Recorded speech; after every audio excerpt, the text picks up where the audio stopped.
Hola, ¿qué tal? ¿Cómo estás? Eres bienvenido a nuestra reunión nuevamente. Antes de empezar la charla, quisiera pedirte que tomes unos minutos, por favor, para meditar acerca de esta pregunta.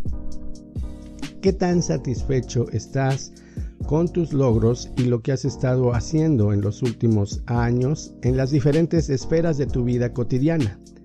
Me refiero a tu familia, los logros en tus negocios, tu trabajo, la vida de fe, la realización de metas que estableciste hace tiempo atrás y saber si se han logrado o no, si se han podido realizar hasta el momento o siguen estando en el ámbito de lo pendiente. Lo cierto es que muchas veces trazamos un rumbo, definimos una idea, queremos llegar a una meta y por alguna causa, por algún motivo o razón nos desviamos.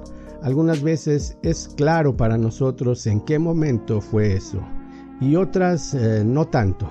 Lo cierto es que lo que dijimos, lo que pensamos, lo que planeamos originalmente no se está logrando y el punto medular es cómo es que nos desviamos de la ruta.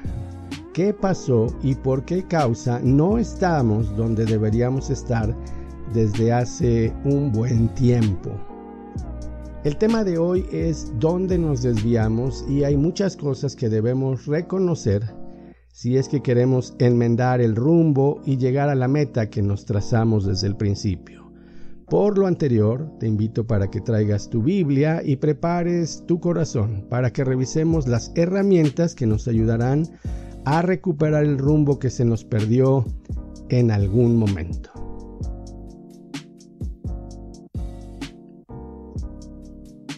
Por favor, abre tu Biblia en el primer libro de Samuel, capítulo 30, versículo 1 en adelante.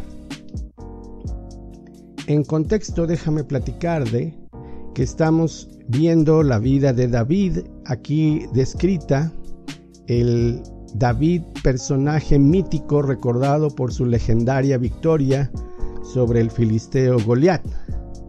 Él buscó hacer algo bueno, se ganó el reconocimiento y el favor del pueblo por esa acción, pero también, sin ser esa su intención, despertó los celos y la envidia del rey Saúl. Ahora, contrario a lo que él esperaba, el rey quiere matarlo y es un fugitivo que tiene que buscar la manera de sobrevivir, inclusive teniendo que convivir con sus acérrimos rivales, los filisteos. Verso 1 del primer libro de Samuel, capítulo 30, dice que cuando David y sus hombres vinieron a Siclag al tercer día, los de Amalec habían invadido el Negev y a Siclag, y habían asolado ese lugar y le habían prendido fuego. Verso 2, se llevaron cautivas a las mujeres y todos los que estaban allí, desde el menor hasta el mayor. A nadie mataron, pero se llevaron todo y así continuaron su camino. Vino después David con los suyos a la ciudad y encontró que estaba quemada. Sus mujeres y sus hijos habían sido llevados cautivos.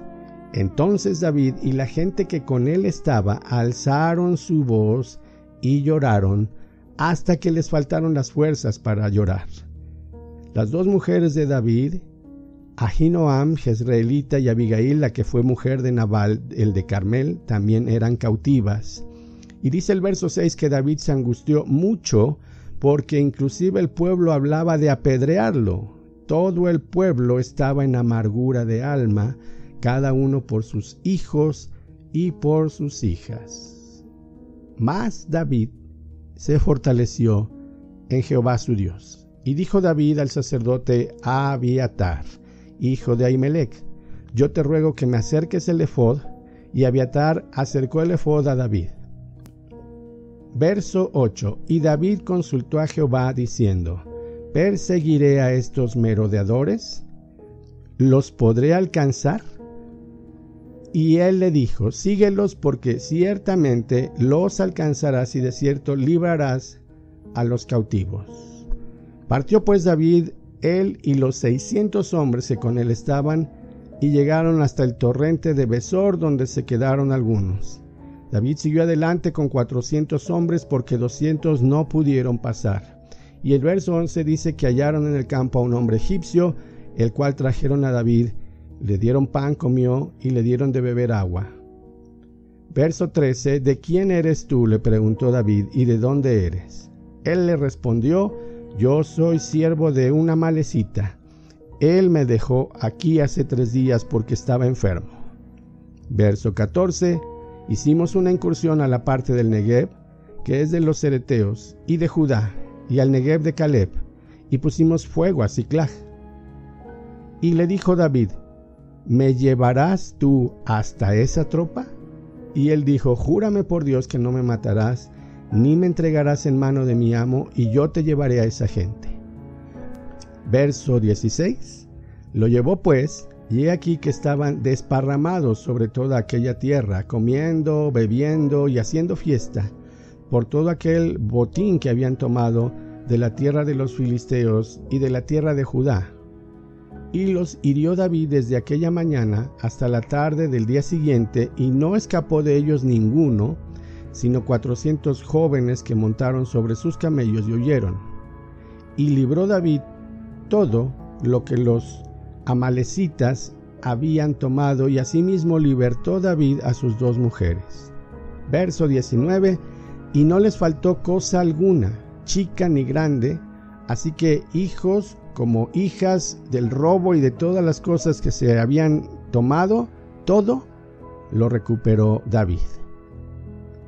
En resumen de este pasaje vemos que David persiguió y recuperó todo. Esto nos deja entender que la Biblia enseña claramente que nuestro Dios es un Dios de recuperación. Él puede recuperar esperanzas perdidas, fuerzas perdidas, almas perdidas, relaciones perdidas, prosperidad o salud perdida. Tal vez al estarme escuchando en este momento, estás experimentado o has experimentado pérdida en tu vida. Algo que tú valoras, que te fue quitado por el enemigo, y eso seguramente te ha dejado una huella de tristeza y frustración. Hoy quisiera compartirte 4 pensamientos simples que pueden ayudarte a recuperar el rumbo en el que te desviaste, especialmente si has tratado de hacer lo correcto y en el camino las cosas se desvían del objetivo, pierdes el control y te cuestionas, ¿qué hice mal? Ok, número 1, primer pensamiento. Si pierdes el rumbo, no te condenes a ti mismo. Tómate un tiempo para expresar tu pena, porque es válido sentir dolor, poder expresarlo. De ninguna manera está mal, es normal, especialmente si has experimentado una pérdida personal y repentina. Como podemos ver en los versos 1 y 2 de Samuel 30, primer libro de Samuel 30, la familia de David fue llevada repentinamente en cautiverio. Probablemente mientras estamos conversando, tú tienes hijos que están en cautiverio espiritual. Tal vez han tropezado o han experimentado algún tipo de cosa que los retiene contra su voluntad. Tal vez has experimentado una pérdida reciente de alguna posesión o la pérdida de un ser querido. Lo cierto es que en la vida, en el momento menos esperado, las cosas pueden dar un giro repentino. Probablemente has intentado estar haciendo lo correcto y cuando piensas que todo va a ir mejorando, las cosas salen de control y ahora te encuentras en dificultades nuevamente. Por lo general, en situaciones como estas tendemos a preguntarnos ¿en qué momento me equivoqué? ¿Qué fue lo que hice mal? ¿Cómo es que me desvié del camino? Por experiencia, conozco casos de algunas personas que sufren dichas pérdidas o pasan por problemas como los que hemos hablado y en lugar de ser consolados, terminan siendo cuestionados y hasta reprendidos por sus propios hermanos en la fe. Y saben, en realidad eso no ayuda porque casi niega el hecho de que somos seres emocionales y la pérdida es algo que nos afecta precisamente en el nivel emocional. No ayudamos a alguien cuando lo cuestionamos o lo regañamos porque llora o se siente abatido. Por ejemplo, cuando perdemos a un ser querido, cuando un familiar se encuentra cautivo en problemas, la depresión o algún tipo de adicción, es viable que algunos puedan perder el rumbo ante esta devastación. El duelo es normal. Sin embargo, aun cuando experimentamos la pérdida de un ser querido, podemos recordar que la Biblia dice que aun aquellos que mueren en el Señor no es una pérdida, sino una ganancia. El apóstol Pablo, en la carta a los Filipenses capítulo 1 y verso 21, dijo que para él el vivir era Cristo y el morir era ganancia. Lo que estaba tratando de explicar es que es mucho mejor para aquellos que conocen al Señor pasar de esta vida a la presencia de su Dios. Es mucho mejor para ellos, sí. Sin embargo, hay una pérdida aguda de este lado. Aún hay un dolor de sentir su ausencia aquí.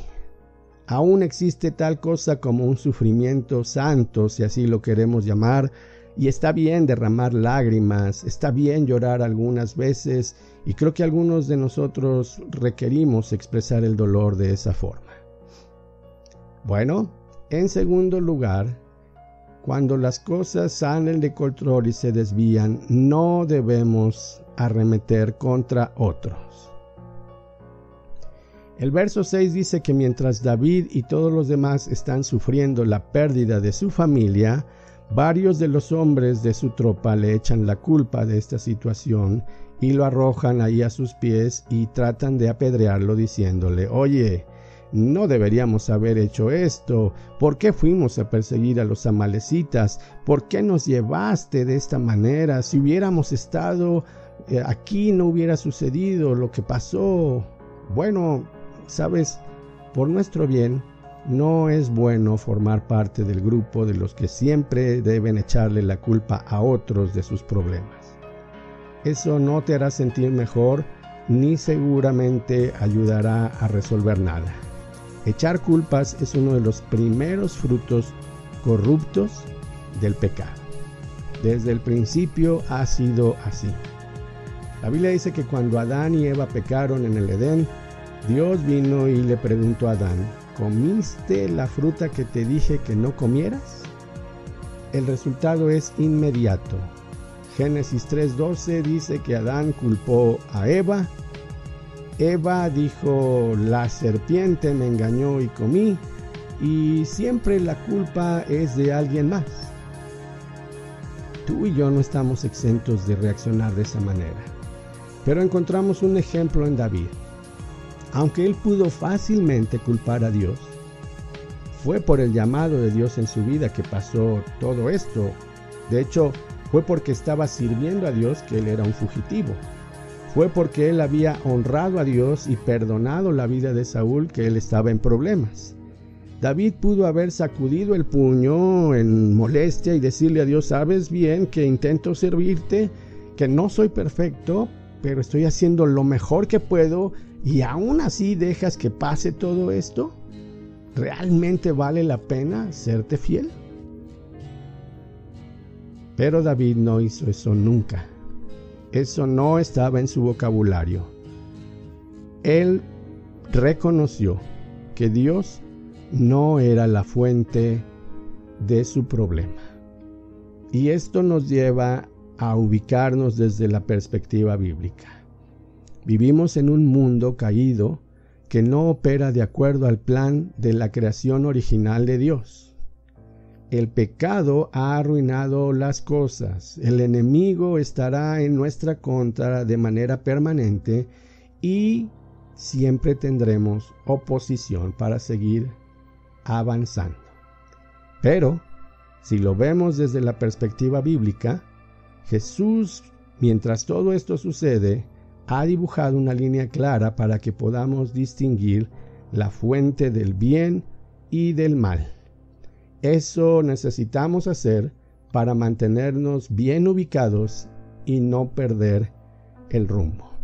El Señor lo expresó más claramente de esta manera. Juan capítulo 10 y versículo 10. El ladrón solo viene a robar, matar y destruir. Pero yo he venido para que tengan vida y la tengan más que en abundancia.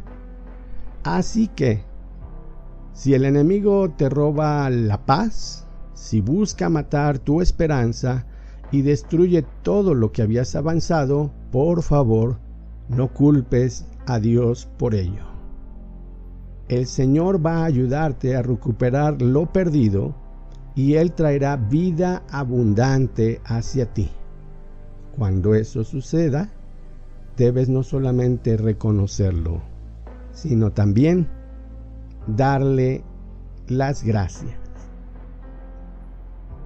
Tercer pensamiento. Cuando las cosas salen del rumbo y empiezan a desviarte, número 1, ya lo dijimos anteriormente, debes estar preparado y no condenarte. Número 2, debes de evitar arremeter contra otros, especialmente contra Dios. Número 3, fortalécete. David estaba angustiado. Sus hombres sufrían, hablaban de apedrearlo, pero dice el verso 6 que él se fortaleció en el Señor. No podemos culpar al Señor y decir que nos fortalecemos en Él al mismo tiempo. Debemos entender que a veces está bien llorar, tomar un tiempo para experimentar la pena, pero luego, cuando ya hayamos terminado ese periodo, hay que fortalecernos. De hecho, la sugerencia es: haz lo que tengas que hacer para fortalecerte espiritualmente. Tal vez puedes encontrar mayor fortaleza mientras adoras. Entonces, adora a Dios, pasa tiempo en su palabra, si es que así es lo que necesitas hacer. Busca, halla las promesas de Dios en su palabra. Recuerda las intervenciones que el Señor ha tenido en tu vida en el pasado, porque eso traerá fortaleza a tu espíritu. De hecho, esa era una práctica recurrente de David, recordar las promesas de Dios. Otro buen hábito que él tenía y que haríamos bien en adquirir nosotros es que siempre que estaba en un momento difícil, él hablaba a su propia alma. El Salmo 103 y el Salmo 104 lo describen de esa manera. Bendice, alma mía, al Señor. Bendícelo y no te olvides de ninguno de sus beneficios.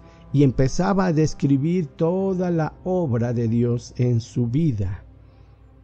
Cuando nosotros nos fortalecemos en el Señor, los problemas, las circunstancias ocupan un segundo lugar.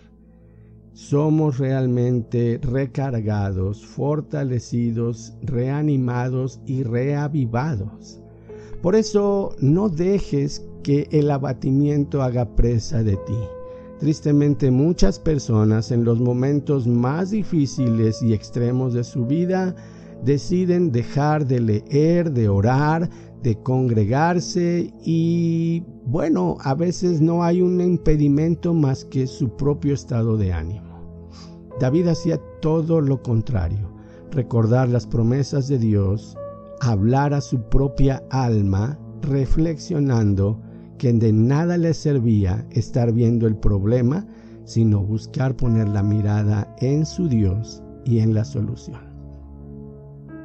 Es así como llegamos al cuarto y último punto de esta charla. Busca también la opinión de Dios en medio de tus dificultades.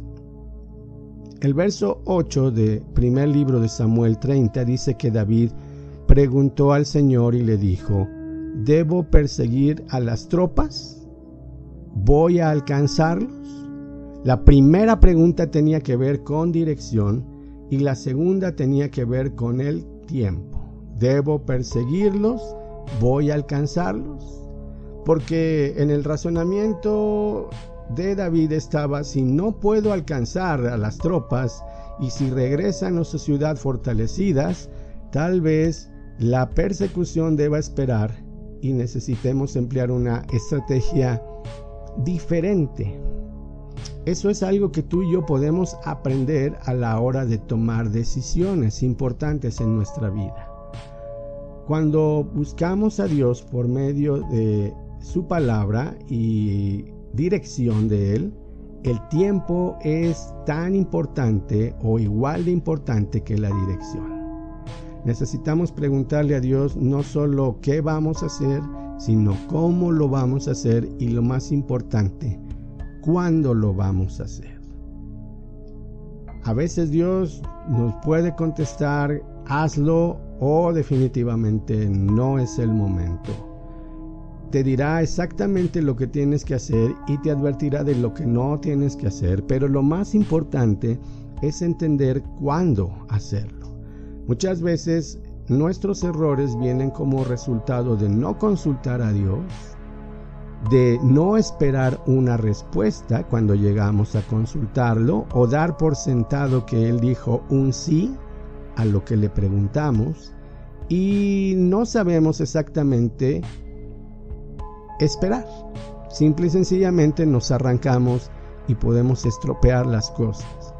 Hay momentos en que Dios puede darnos luz verde y acción inmediata. Hay momentos en que nos puede asegurar la victoria, pero no es el momento de actuar.